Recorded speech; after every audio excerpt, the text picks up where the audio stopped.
হ্যাঁ, আমি হেরেছি। একবার না, বহুবার।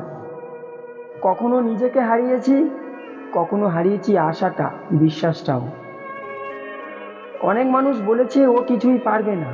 নিজের মধ্যেও সন্দেহ জন্মেছে, আমি কি পারবো? চারপাশে কেউ ছিল না, শুধু অবহেলা আর উপহাস ছাড়া। তখনই বুঝেছি, হেরে যাওয়া মানে সব শেষ না। হেরে যাওয়া মানে আমার আসল গল্পটাই শুরু হয়নি এখনো। জীবনে একবার হলেও পড়ে যেতে হয়, তবেই মানুষ শেখে কিভাবে উঠে দাঁড়াতে হয়। জয় শুধু তারাই পায় যারা পড়ে গিয়ে আবার উঠে দাঁড়ায়, নিজের রক্তমাখা হাতে ভাঙা স্বপ্ন বুকে নিয়ে।